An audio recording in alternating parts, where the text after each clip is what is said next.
The Bong story চ্যানেলে আপনাদের সকলকে স্বাগত। আশা করছি আপনারা সকলেই ভীষণ ভালো আছেন। বেশ কয়েক সপ্তাহ ধরে ভূতের গল্পের পর আমি ভাবলাম আপনাদের একটু অন্যরকম গল্প শোনাই।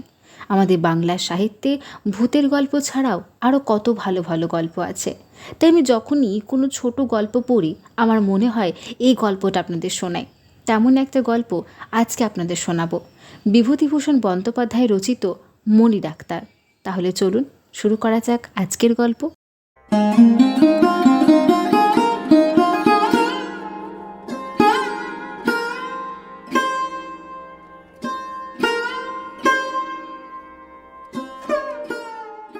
আষাঢ় মাসের প্রথমে জ্যৈষ্ঠের গরমটা কাটিয়া গিয়াছে, তাই রক্ষা। যে কষ্ট পাইয়াছিলাম গত মাসে, এই বাগান ঘেরা হাটতলায় কি একটু বাতাস আছে? কিছু করিতে পারিলাম না এখানেও। আছি তো আজ 1.5 বছর। শুধু এখানে কেন, বয়স তো প্রায় 30-33 ছাড়াইতে চলে আছে। এখনো পর্যন্ত কি করিলাম জীবনে? কত জায়গা ঘুরিলাম, কোথাও না হইল পসার, না জমিল প্র্যাকটিস। বাগ, আচরা, কলরোয়া, শিমুলতলি, সত্রাজিতপুর, বাগানগা, কত গ্রামের নামই বা করিব। কোথাও মাস কয়েকের বেশি চলে না। এই পলাশপাড়ায় যখন প্রথম আসি, বেশ চলিয়াছিল কয়েক মাস। ভাবিয়াছিলাম ভগবান মুখ তুলিয়া চাহিলেন বুঝি। কিন্তু তারপরে কি ঘটিল, আজ কয়েক মাস একটি পয়সারও মুখ দেখিতে পাই না। এখন মনে হয় কুণ্ডুবাবুদের আড়তে যখন চাকরি করিতাম শ্যামবাজারে, সেই সময়টায় আমার খুব ভালো গিয়াছে। আমাদের গ্রামের একজন লোক চাকরিটা জুটাইয়া দিয়াছিল। খাতাপত্র লিখিতাম, হাতের লেখা দেখিয়া বাবুরা খুশি হইয়াছিল। 8-9 মাসের বেশি সেখানে ছিলাম। তার মধ্যে কলিকাতায় যাহা কিছু দেখিবার আছে সব দেখিয়াছি। চিড়িয়াখানা, মিউজিয়াম, বায়োস্কোপ, থিয়েটার, পরেশনাথের বাগান, কালীঘাটের কালী মন্দির, কি জায়গায় কলিকাতা। চাকরিটা যাইবার পরের দাসত্বের ওপর বিতৃষ্ণা হইল। ভাবিলাম ডাক্তারি ব্যবসায় বেশ চমৎকার, স্বাধীন ব্যবসা। কুণ্ডবাবুদের বাড়ির ডাক্তারবাবুকে ধরিয়া তাহার ডিসপেন্সারিতে বসিয়া 2 মাস কাজ শিখিলাম। কিছু বাংলা ডাক্তারি বই কিনিয়া পড়াশোনাও করিলাম। তারপর হইতেই নিজের দেশ ছাড়িয়া এই সুদূর যশোহর জেলার পল্লীতে পল্লীতে ঘুরিয়া বেড়াইতেছি। এই গ্রামে ব্রাহ্মণের বাস নেই। হিন্দুর মধ্যে কয়েক ঘর গোয়ালা ও কুলু আছে, বাকি সব মুসলমান। পলাশপুরে কারো কোঠা বাড়ি নেই, সকলে নিতান্ত গরিব, সকলেরই ঘরের ঘর। খুব বেশি লোকের বাসও যে এখানে আছে তাও নয়। যদি বলেন এখানে কেন ডাক্তারি করিতে আসিয়াছি, তার একটা কারণ, নিকটবর্তী অনেকগুলি গ্রামের মধ্যে এখানেই হাট বসে। এমন কিছু বড় হাট নয়, তবুও বুধবারে ও শনিবারে অনেকগুলো গ্রামের লোক জড়ো হয়।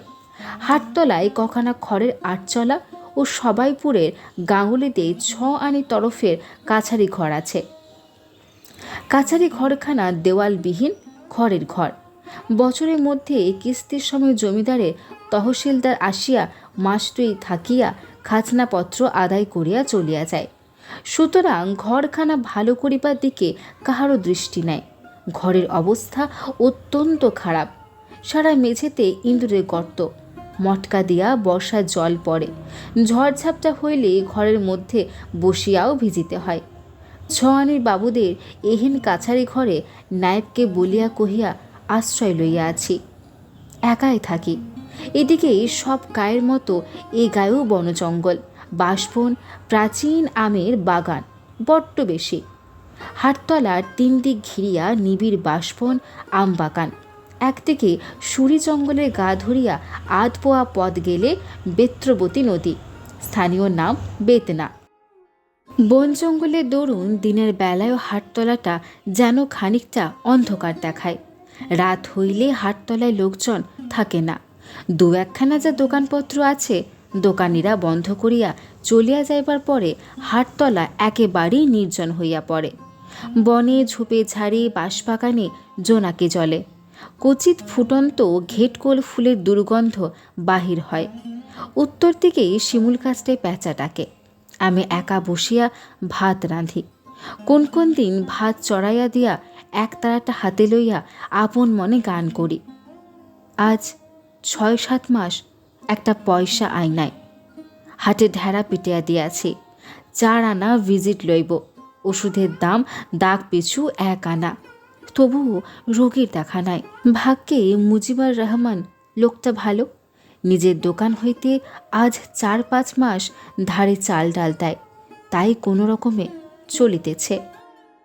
গোয়ালপাড়ায় দামু ঘোষের বাড়ি একটা নিউমোনিয়া কেস ছিল গত মাসে। মুজিবার এই দিকের মধ্যে মাতব্বর লোক, সবাই তার কথা মানে।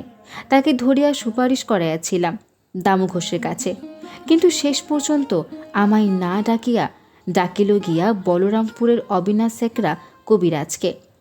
অবিনাশ কবিরাজের ওপর তাদের নাকি অশেষ বিশ্বাস। সুবাসিনীকে লইয়া হইয়াছে মুশকিল। বিবাহ করিয়া পর্যন্ত তাকে বাপের বাড়ি ফেলিয়া রাখিয়াছি। একখানা ভালো কাপড় পর্যন্ত কোনোদিন দিতে পারি নাই। ছেলেটির দুধের দাম 7-8 টাকা বাকি। শাশুড়ি ঠাকুরুন তাগাদা করিয়া চিঠি দেন, কোথায় পাই 7-8 টাকা? নিজেই পায় না পেটে খাইতে, টাকা দিতে পারি না বলিয়া শাশুড়ি ঠাকুরুন মহা অসন্তুষ্ট। তিনি ভাবেন কত টাকাই না রোজগার করিতেছি ডাক্তারিতে। কেহ বলিলে হয়তো বিশ্বাস করিবে না। আজ 4-5 মাস এক রকম শুধু ভাত খায়। পাড়াগা হইলেও এখানে জিনিসপত্র উৎপন্ন হয় না বলিয়া অতিরিক্ত আক্রা। পটল 2 আনা সের, আলু 6 পয়সা, মাছ 4 আনা 6 আনার কম নয়। কেহ দেখিতে পাইবে বলিয়া খুব ভোরে নদীর ধার হইতে শুশুনি আর কচরার দাম শাক তুলিয়া আনি। আজকাল আমের সময়, শুধু আম ভাত আর ভাত। কতদিন শুধু নুন দিয়াই ভাত খাইয়াছি। পাশ করা ডাক্তার নই, কিন্তু তাতে কি, বাড়ি বসিয়া বই পড়িয়া কি আর ডাক্তারি শেখা যায় না? আজ 7-8 বছর তো ডাক্তারি করিতেছি। অভিজ্ঞতা বলিয়া একটা জিনিসও তো আছে। পাশ করা ডাক্তারের হাতে কি আর রোগী মরে না? ধোপাখালির ইন্দু ডাক্তার আসিয়া বিধুকালিনী মেয়েটাকে বাঁচাইতে পারিয়াছিল। তবে কেন যে দুষ্ট লোকে রটাইয়াছে মণি ডাক্তারের ওষুধ খাইলে জ্যান্ত মানুষ মরিয়া ভূত হয়, ইহার কারণ কে বলিবে? আমি গরিব বলিয়া আমার থেকে কেউ হয় না, এক মুজিবার ছাড়া। ওই লোকটা আজ 3-4 মাস বিনা আপত্তিতে নিজের দোকান হইতে চাল টাল না দিলে আমাকে উপবাস করিতে হইত। সে আমার জন্য যত করিয়াছে এই অঞ্চলে কেহ তাহার শিখিও কোনোদিন করে নাই। তাহার ঋণ কখনো শোধ করিতে পারিব না। এসব অজপাড়াকা, রেল স্টেশন হইতে 10-12 ক্রোশ দূরে। কাছে কোনো বড় বাজার কি গঞ্জ নাই। লোকজন নিতান্ত অশিক্ষিত। রোগ হইলেই ডাক্তার বদলে জল পোড়া তেল পোড়া দেয়া কাজ সারে। ফকির ডাকাইয়া ঝাড়ফুঁক করে, বলে অপদেবতার দৃষ্টি হইয়াছে। ডাক্তার ডাকিবার রেওয়াজ নাই। বাড়ি যায় নাই আজ 1.5 বছর। পলাশপাড়া আসিবার আগে কিছুদিন ছিলাম সত্রাজিৎপুরে, তখন হইতেই যাই নাই। বাড়ি মানে শ্বশুর বাড়ি, নিজের বাড়িঘর বলিয়া কিছুই নাই। অনেক দিন হইতেই শ্বশুরবাড়ি যাইতে হইলে 8 ক্রোশ হাঁটিয়া নাভারণ স্টেশনে রেলে চাপতে হইবে। সেখান হইতে মসলন্দপুর স্টেশনে নামিয়া মোটর বাসে যাইতে হইবে খোলাপোতা। সেখানে মার্টিন লাইনের ছোট রেলে হাসনাবাদ পর্যন্ত গিয়া ইচ্ছামতিতে নৌকায় 6-7 ঘন্টা গেলে তবে শ্বশুরবাড়ি। সব শুদ্ধ 3-4 টাকা খরচ পড়ে। যখনই হাতে টাকা আসিয়াছে তখনই মানি অর্ডার করিয়া সুভাষিনী নামে পাঠাইয়া দিয়াছি। 3-4 টাকার মুখ একসঙ্গে কমই দেখিয়াছি আজ 2 বছরের মধ্যে। টাকা না পাঠাইলে শাশুড়ি ঠাকুরনের আর আমার বিধবাশালী গঞ্জনা চোটে বেচারাকে অতিষ্ঠ হইয়া উঠিতে হয়। তাই এবার যখন আসি খাওয়া দাওয়া সারিয়া নৌকাতে চড়িব। সুভাষিনী কোণের ঘরে ডাকিয়া বলিল, শোনো, এবার আমায় এখানে বেশি দিন ফেলে রেখো না। তুমি যেখানেই থাকো আমায় নিয়ে যেও শিগগিরই। সেসব পাড়াঘায়ে কে আর থাকতে পারবে? এই বা এমন কি শহর? তাছাড়া তুমি যেখানে থাকবে সেখানেই আমার শহর। এখানে দিদির বাক্যের জ্বালায় এক এক সময় মনে হয় গলায় দড়ি দিই কি গাঙে ডুবে মরি। সবই বুঝি সুবি, আমার যদি একটু সংস্থান হয় কোথাও, তবে তোমাকে ঠিক সেখানে নিয়ে যাব। আমি কি তোমাকে আর কোথাও ফেলে মনের সুখে থাকি ভাবো? তবে কি আর করি বলো। দরজার বাহিরে পা দিয়াছি। শাশুড়ি ঠাকুরুন ওত পাতিয়াছিলেন, বলিলেন, তুমি বাপু এমন নির্দোষ হয়ে থেকো না গিয়ে। আমার এই অবস্থা, সংসারে এক পাল কুপুষ্যি, কোথা থেকে কি করি বলো তো? এক কারি দুধের দেনা গোয়ালার কাছে, ছেঁড়া কাপড় পরে পরে দিন কাটায়। মা হয়ে চোখের সামনে দেখতে পারি না বলে একজোড়া কাপড় কিনে এনে দিয়েছিলাম, তার দামও এখনো বাকি। তোমার তো বাপু এখান থেকে চলে গেলে চুলের টিকি দেখা যায় না। কি যে আমি করি, এমন পুরুষ মানুষ বাপের জন্মে, ইত্যাদি ইত্যাদি। সেই অবস্থায় আসিয়া আজ 1.5 বৎসর শ্বশুরবাড়ি মুখ হই নাই। অবশ্য এর মধ্যে মাঝে মাঝে হাতে যখন যা আসিয়াছে সুভাষিনীর নামে পাঠাইয়া দিয়াছি, কিন্তু সব শুদ্ধ ধরিলে খরচের তুলনায় তার পরিমাণ খুব বেশি তো নয়। কিন্তু আমি কি করিব? চুরি ডাকাতি তো করিতে পারি না। সত্যই সুভাষিনীকে বিবাহ করিয়া পর্যন্ত বেশি দিন তাহার সঙ্গে একত্র থাকিবার সুযোগ আমার হয় নাই। প্রথম প্রথম ভাবিতাম একটা কিছু সুবিধা হইলেই তাহাকে লইয়া গিয়া কাছে রাখিব, কিন্তু বিবাহ করিয়াছি আজ 6-7 বছর, তার মধ্যে এই সুযোগ কখনো হইল না। শ্বশুরবাড়িতেই বা গিয়া কদিন থাকা যায়? একে তো মেয়ে এতকাল ধরিয়া রহিয়াছে, তার উপর জামাই গিয়া 2 দিনের বেশি 10 দিন থাকিলে শাশুড়ি ঠাকুরুন স্পষ্ট বিরক্ত হইয়া ওঠেন, বেশ বুঝিতে পারি। কাজে বুদ্ধিমানের মতো আগেই সরিয়া পড়ি, নিজের মান নিজের কাছে। একদিন শুনিলাম পানখোলার পাঠশালায় একজন মাস্টারের পোস্ট খালি আছে। মুজিবুর রহমানের দোকানে সকালে বিকালে বসিয়া 2-1টা সুখ দুঃখের কথা বলি। সে আমায় পরামর্শ দিল মাস্টারির জন্য চেষ্টা দেখিতে। বাড়ি আসিয়া কথাটা ভাবিলাম। 7-8 বছর ডাক্তারি করিয়া তো দেখা গেল পেটের ভাত জুটানো দায়। তবু একটা বাঁধা চাকুরি করিলে মাস গেলে যত কমই হোক কিছু হাতে আসিবে। খবর লইয়া জানিলাম মকরন্দপুরের শ্রীনাথ দাস ওই পাঠশালার সেক্রেটারি। পরদিন সকালে রওনা হলাম মকরন্দপুরে। মকরন্দপুর এখান হইতে 7-8 ক্রোশের কম নয়। সকালে স্নান করিয়া 2টি চাল গালে দিয়া জল খাইয়া বাহির হইলাম। মকরন্দপুর কোন দিকে আমার ঠিক জানা ছিল না। পলাশপুর ছাড়িয়া অম্বিকাপুরের কুলুবাড়ির কাছে যাইতে কুলুরা বলিয়া দিল, ঝিটকি পোদার খেয়া পার হইয়া নখফুলের মধ্য দিয়া গেলে 1.5 ক্রোশ রাস্তা কম হইতে পারে।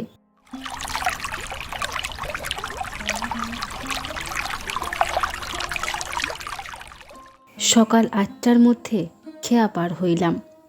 একটি ছোট ছেলে আমার সঙ্গে এক নৌকায় পার হইল। মাঠের মধ্যে কিছু দূর গিয়া সে একটা বটগাছের তলা দেখাইয়া বলিয়া দিল, ওই গাছতলা দিয়া চলে যান বাবু, বাদিকে নখফুলের রাস্তা। রোদ বেশ চড়িয়াছে। ছোট একটা খাল হাঁটিয়া পার হইয়া বড় একটা আমবাগানের ভেতরে গিয়া পড়িলাম। এসব অঞ্চলের আমবাগান মানে গভীর জঙ্গল।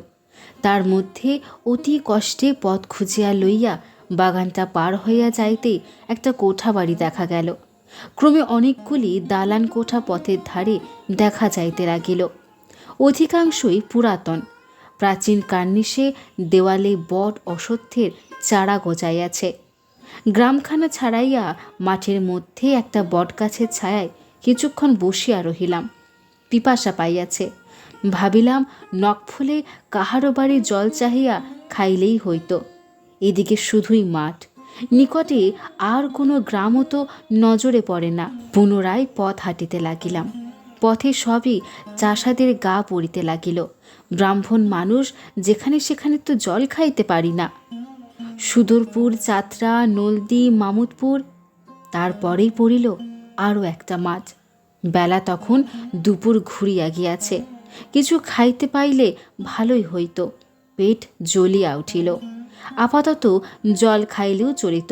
ডিস্ট্রিক্ট বোর্ড কি ছাই, এদিকে কোথাও একটা টিউবওয়েলও দেয় নাই কোনো গ্রামে।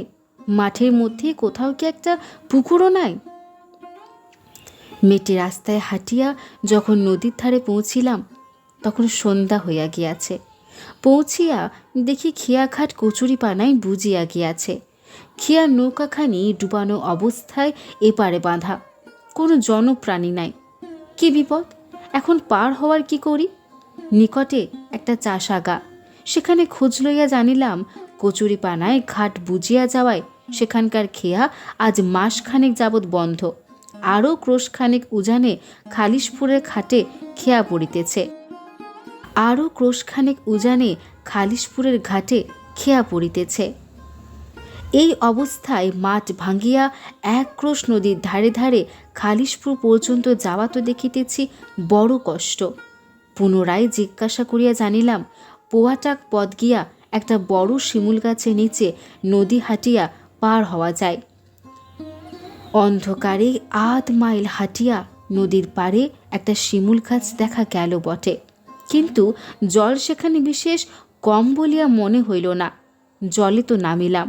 জল ক্রমে হাঁটুর ওপর ছাড়াইয়া কোমরে উঠিল। কোমর হইতে বুক, বুক হইতে গলা, কাপড় জামা ভিজিয়া নেতা হইয়া গেল। তখনও জল উঠিতেছে।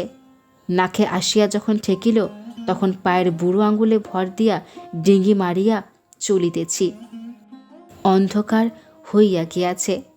ভয় হইল একা এই অন্ধকারে অজানা নদী পার হইতে কুমির না ধরে। বড় কুমির না আসুক, দু একটা মেছো কুমিরও তো গুঁতোটা আস্তা দিতে পারে।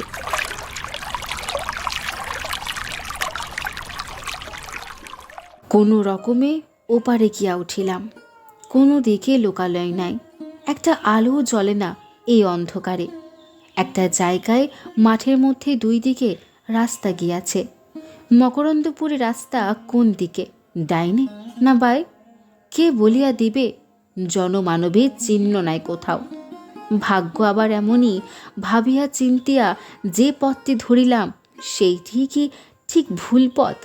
8 ক্রোশ 3 পোয়া পথ হাঁটার পরে এক বাগদি বাড়িতে জিজ্ঞাসা করিয়া জানিলাম আমি 3 পোয়া পথ উল্টো দিকে আসিয়া পড়িয়াছি।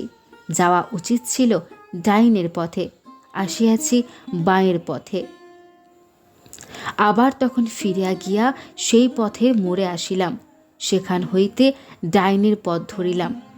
এইবার পথে বিষম জঙ্গল, বড় বড় আমবাগান, বাঁশবন আর ভয়ানক আগাছার জঙ্গল।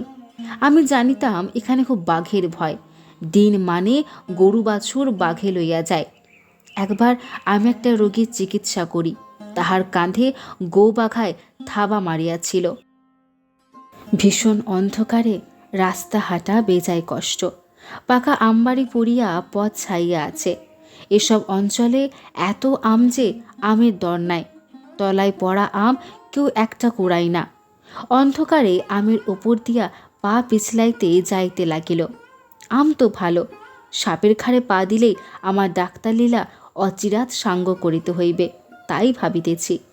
অতি কষ্টে মকরন্দপুর যখন পৌঁছাইলাম তখন রাত 9টা। সেক্রেটারি শ্রীনাথ দাসের বাড়িতে রাত্রে আশ্রয় লইলাম, কিন্তু চাকুরি মিলিল না। যাতায়াতেই সার। পরদিন সকালে শ্রীনাথ দাস, এই মাসে নয়, আশ্বিন মাস থেকে ভাবছি লোক নেব। স্কুলের অবস্থা ভালো নয়। ডিস্ট্রিক্ট বোর্ডের সাহায্য আসে মাসে 10 টাকা 4 আনা, সেইটি ভরসা। ছাত্রদত্ত বেতন মাসে ওঠে মোট 1300-কে। 2 জন মাস্টার কি করে রাখি? তা আপনি আশ্বিন মাসের দিকে একবার খোঁজ করবেন। গেল মিটিয়া। আশ্বিন মাস পর্যন্ত খাই কি যে পানখোলা ইউপি পাঠশালায় 2য় পণ্ডিতের পদের জন্য বসিয়া থাকিব। বেতন শুনিলাম 5 টাকা। হেড পণ্ডিত পান 9 টাকা। সারাদিন হাঁটিয়া আবার ফিরিলাম পলাশপুরে। সন্ধ্যা হইয়া গেল ফিরিতে। শরীর অত্যন্ত ক্লান্ত, পা টন টন করিতেছে। মুজিবার জিজ্ঞাসা করিল, কি হলো ডাক্তারবাবু? তাহাকে সব বলিলাম। তারপর নিজের অন্ধকার ঘরে ঢুকিয়া ভাঙা লণ্ঠনটা জ্বালিলাম। নদীর ঘাট হইতে হাত মুখ ধুইয়া আসিয়া মাদুরটা বিছাইয়া শুইয়া পড়িলাম। ক্ষুধা খুবই পাইয়াছিল, কিন্তু উঠিয়া রাঁধিবার উৎসাহ মোটেই ছিল না। গোটা কতক আম খাইয়া রাত্রি কাটিল। অন্ধকারে শুইয়া শুইয়া কত কথা ভাবি, একা একা কাটাইতে হয়, কথা বলিবার মানুষ পাই না। এই হইয়াছে সকলের যে কষ্ট। ইচ্ছা হয় স্ত্রীকে আনিয়া কাছে রাখিতে, কতকাল তাহাকে দেখি নাই, তাহার একটু সেবা পাইতে স্বাদ হয়। এই সারাদিন খাটিয়া খুটিয়া আসিলাম, ইচ্ছা হয় কাছে বসিয়া একটু গল্প করুক, দুঃখ কষ্টের মধ্যেও সুখে থাকিব। কিন্তু আনি কোথা হইতে, খাওয়াই কি? হাটতলায় কি ভীষণ অন্ধকার, মাত্র দুখানি দোকান, তাও দোকানিরা বন্ধ করিয়া চলিয়া গিয়াছে। চারিদিকে বড় বড় গাছপালার অন্ধকারে জোনাকি জ্বলিতেছে। বিলাতি আমড়া গাছটায় বাদুরের ডানা ঝটফট করিতেছে। রাত গভীর হইয়াছে, কিন্তু গরমে ঘুম আসে না চোখে। কি বিশ্রী গুমট! সারা রাত্রি ঢুপ ঢাপ শব্দে পাকা আম পড়িতেছে চারিদিকের আম বাগানে। শুইয়া শুইয়া শুনিতেছি। উফ, কি একঘেয়ে হইয়া উঠিয়াছে এখানকার জীবন। সকালে উঠিয়া নদীর ধারে একটু বেড়ায় আসিয়া সে হাটতলায় ফিরিয়া আসি। বেশি দূর কোথাও যাইতে পারি না। কি জানি, রোগী আসিয়া যদি ফিরিয়া যায়। সারাদিন ডিসপেন্সারি আগলাইয়া থাকিতে হয় আশায় আশায়। মুদি পোড়া আখি বসি রসালের তলে, ভ্রান্তি মদে মাতি ভাবি পাইব পাদপদ্মে, কাপে হিয়া দুরু দুরু করি। আর তাছাড়া যাই বা কোথায়? চাষা গা, কোনো ভদ্রলোকের বাড়ি নাই যে বসিয়া গল্প গুজব করি। ঘুরিয়া ফিরিয়া সে আমার ফুটা ঘরের ডিসপেন্সারি আর মুজিবারের দোকান, দোকান আর ডিসপেন্সারি। কোনো কোনো দিন সন্ধ্যার দিকে পিপলিপাড়ার বিলের ধারে বেড়াইতে গিয়া দেখি বাগদিরা কি করিয়া ডোঙ্গায় উঠিয়া কোচ ছুড়িয়া কই মাছ মারিতেছে। অন্ধকার দেখিয়া দুটো হয়তো শাক তুলিয়াও আনি কোনো কোনো দিন। একঘেয়ে আম ভাতে ভাত অখণ্ড প্রতাপে রাজ্য চালাইতেছে তো বৈশাখ মাস হইতে। কতদিন আর ভালো লাগে? আমার নামের গোপাল নয়। কাল ওপাড়ার বিষ্ণুকুলোর বড় ছেলেকে সন্ধ্যার পরে ঘানি ঘরের দরজায় সাপে কামড়াইল। আমি শুনিয়া ছুটিয়া গেলাম। আমায় কেহ ডাকিতে আসে নাই বটে, কিন্তু কানে শুনিয়া চুপ করিয়া থাকিতে পারি কি করিয়া? গিয়ায় শক্ত করিয়া গোটা কতক বাঁধন দিলাম। 10টো স্থান চিরিয়া পটাশ প্যারামাঙ্গানে টিপিয়া দিলাম। এমন সময় পাড়ার লোকে ওঝা ডাকিয়া আনিল। ওঝা আসিয়ায় আমার বাঁধন খুলিয়ে ফেলিতে হুকুম দিল। আমার নিষেধ কেহই গ্রাহ্য করিল না। বাঁধন খুলিয়া ঝাড়ফুঁক করিতে করিতে রোগীর সারিয়া উঠিল। ঝাড়ফুঁক সব বাজে।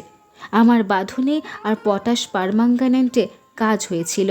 নাম হইল সেই ওঝার। যাক, সেজন্য আমি দুঃখিত নই। একজনের জীবন বাঁচিয়া গেল, এই আমার যথেষ্ট পুরস্কার। না খাওয়ার কষ্ট সহ্য করিতে পারি। একঘেয়ে জীবনের কষ্টে একেবারে মারা যাইতে বসিয়াছি। তবুও বসিয়া বসিয়া দিবা স্বপ্নে কাটাইয়া মনের কষ্ট মন হইতে তাড়ায়। টাকা পয়সা হাতে হইলে কি করিব বসিয়া তাহাও ভাবি। সুবাসিনীকে লইয়া আসিব, খোকাকে লইয়া আসিব। নদীর ধারে মুজিবার জমি দিতে চাহিয়াছে, সেখানে দুখানা ঘরের ঘর তুলিব আপাতত। বাড়ির চারিধারে ছোট একখানা ফুল বাগান করিব। সন্ধ্যাবেলা আধ ফুটন্ত বেলকুড়ি এই গ্রীষ্মের সন্ধ্যায় রেকারি করিয়া তুলিয়া আনিয়া কিছু ঘরে কিছু সুবাসিনীর খোপায় পড়াইয়া দিব। এখানকার তহসিলদারকে বলিয়া কিছু ধানের জমি লইয়া চাষবাস করিব। ঘরে ধান হইলে সচ্ছলতা আপনিই দেখা দেবে।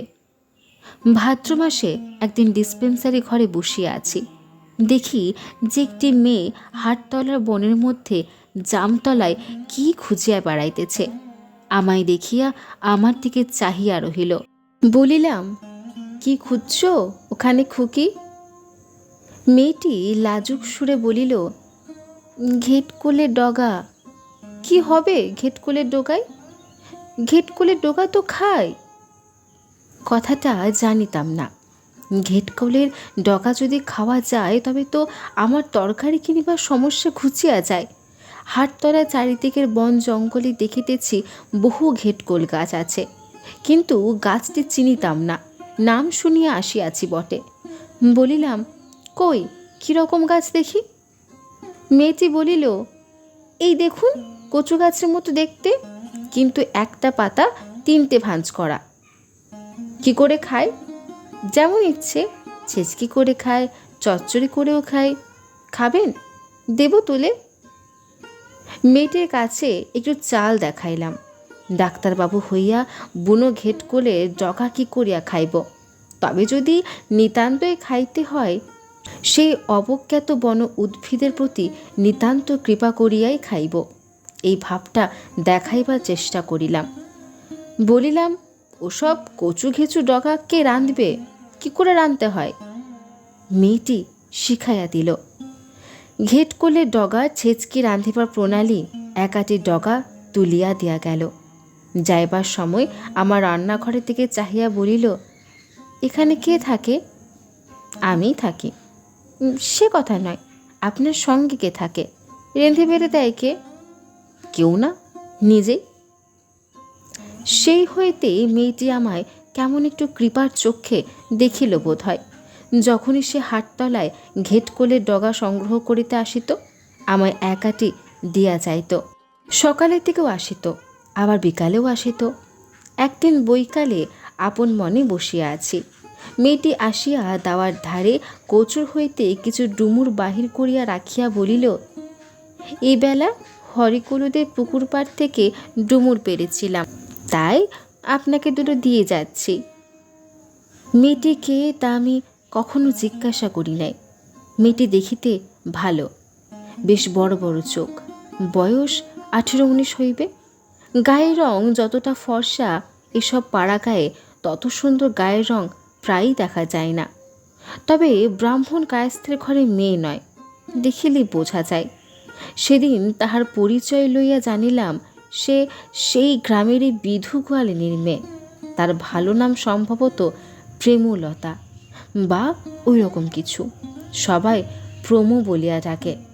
অল্প বয়সে বিধবা হইয়াছে, যেমন সাধারণত আমাদের দেশে গোয়ালার ঘরে হয়। মেয়েটি কিছুক্ষণ চালের বাতা ধরিয়া দাঁড়াইয়া রহিল। বলিল, আপনার বিয়ে হয়নি? কেন হবে না? তবে বউকে নিয়ে আসেন না কেন? এখানে তো আপনার রান্নাবান্নার খুব কষ্ট। হ্যাঁ, তা বটে, এইবার আনবো ভাবছি। মা বাবা আছেন? না। কোথায় বাড়ি আপনার? সে তুমি চিনতে পারবে না, সে অনেক দূর। এইভাবে আলাপের সূত্রপাত। তারপর কতদিন সকালে বিকালে প্রমো আসিত। কোনো দিন ওলের ডাঁটা, কোনো দিন ডুমুর, কোনো দিন বা একটা চালতা। নিজে যা বনে জঙ্গলে সংগ্রহ করিত, তার কিছু ভাগ আমায় না দিয়া তার যেন তৃপ্তি হইত না। মাঝে মাঝে ওইখানটায় দাঁড়াইয়া চালের বাতা ধরিয়া কত গল্প করিত। সরলা বালিকা কাঠ কুড়াইয়া শাকপাতা সংগ্রহ করিয়া তার দরিদ্র মায়ের গৃহস্থালির অভাব দূর করিতে চেষ্টা করিত। তেমনি এই দরিদ্র ডাক্তারের প্রতি গভীর অনুকম্পাবশত তার ভাতের থালার উপকরণও জুটাইয়া দিত। বড় ভালো লাগিত তাকে। একটা অদৃশ্য সহানুভূতির সূত্রে সে আমাকে বাঁধিয়া দিয়াছিল, এবং বোধ হয় আমিও তাকে বাঁধিয়াছিলাম। পলাশপুরের হাটতলায় নিঃসঙ্গ জীবনে একটি মমতাময়ী নারী সঙ্গ বোধহয় খুব ভালোই লাগিয়াছিল। তাই সে আসিলে মনটা খুশি হইয়া উঠিত। ইদানিং সে আসিতও ঘন ঘন, নানা ছল ছুতায় কারণে অকারণে আসিয়া খেইহারা কথাবার্তায় থাকিয়া যাইত অনেকক্ষণ। একদিন লক্ষ্য করিলাম প্রমো তার বেশভূষার দিকে নজর দিয়াছে। প্রথম সেদিন তার যত্ন করিয়া বাঁধা খোপাটির দিকে চাহিয়া আমার এ কথা মনে হইল। ফর্সা শাড়িখানা পরিপাটি করিয়া পরিতে শিখিয়াছে। মুখের হাসির মধ্যে একদিন সলজ্জ সংকোচের ভাব দেখিলাম। যে ধরনের হাসি তার মুখে নতুন। আর কত ভাবেই সেবা করিতে সে চেষ্টা করিত। শাক তুলিয়া তরকারি কুটিয়া দিয়া আগে আগে আসিয়া চালের বাতা ধরিয়া দাঁড়াইয়া থাকিত। ইদানিং দাওয়ার কোণে ওইখানটায় বসিত। তার মুখের ভাব দিন দিন যেন আরও সুশ্রী হইয়া উঠিতেছিল। পলাশপুরে তো কত লোক আছে, হাটতলায় তো কত লোক যাতায়াত করে। এই দরিদ্র ডাক্তারের নিঃসঙ্গ জীবনের প্রতি কেউই তো অমন দরদ দেখায় নাই। তাই বলি, পুরুষ মানুষের মেয়ে মানুষের মতো বন্ধু কোথায়? গত ফাল্গুন মাসে উপরে উপরি কয়েকদিন সে আসিল না। মনটা উদ্বিগ্ন হইয়া উঠিল। এমন তো কখনো হয় না। 2-3 দিন পরে কানে গেল বিধু গোয়ালিনীর মেয়ের টাইফয়েড হইয়াছে। কেহ ডাকিতে না আসিলেও দেখিতে গেলাম। দেখিয়া শুনিলাম, বুঝিলাম এই বয়সে টাইফয়েড শিবের অসাধ্য রোগ। প্রাণপণে চিকিৎসা করিতে লাগিলাম। উহারা 7 দিন পরে আমার উপরে আস্থা হারাইয়া ডাকিল ইন্দু ডাক্তারকে। আমাকে রোগশয্যার পাশে দেখিয়া প্রমোর মুখ আনন্দে উজ্জ্বল হইয়া উঠিয়াছিল। প্রথম দিন শুনিলাম ইন্দু ডাক্তার যেদিন দেখিতে আসিয়াছিল, সেদিন সে ইন্দু ডাক্তারের ওষুধ খাইতে চাই নাই। মরণের 6-7 দিন পূর্ব হইতে সে অজ্ঞান অবস্থায় ছিল। আজ কয়েক মাস হইল আমি আবার যেইকা সেই একা। কে আর আমার জন্য শাক, ডুমুর, ঘেটকোলের ডগা তুলিয়া দিবে? এখন আবার সেই আম ভাতে ভাত। বর্ষা নামিয়া গিয়াছে।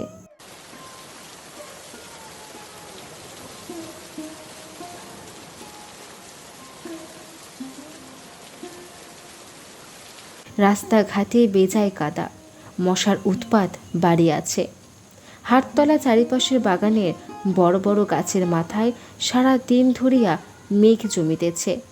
ঝুপঝুপ বৃষ্টি পড়িয়া আকাশ একটুখানি ফর্সা হইতেছে, আবার মেঘ উড়িয়া আসিতেছে, আবার বৃষ্টি।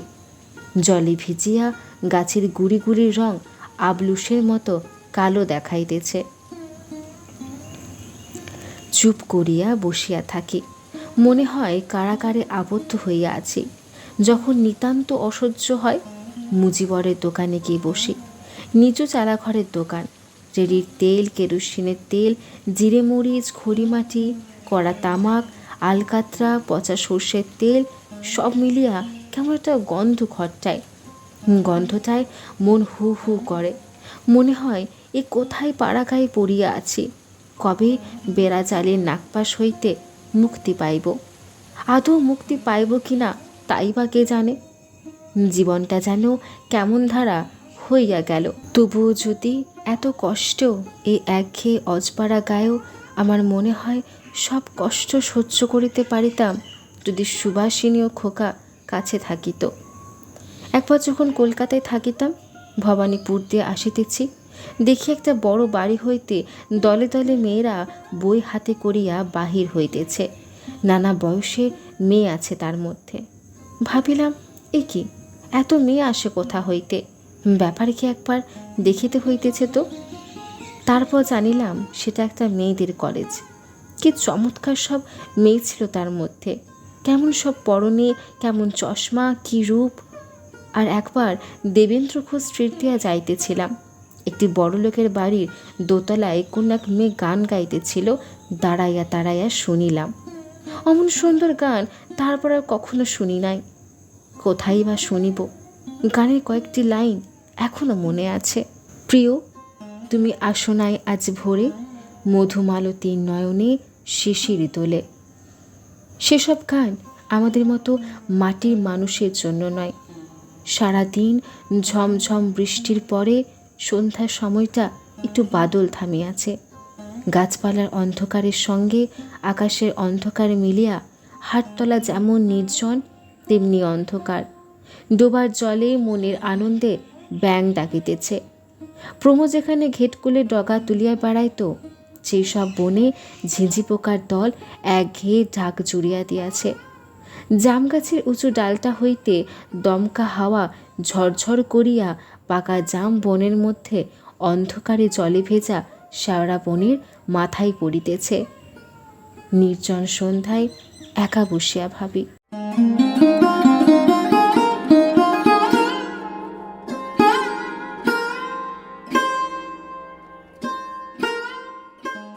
বিভূতিভূষণ বন্দ্যোপাধ্যায় খুব সুন্দর করে দুঃখের গল্প লিখতে পারতেন, মানুষের জীবনের গল্প লিখতে পারতেন, যে গল্প শুনলে বা পড়লে চোখে জল এসে যায়।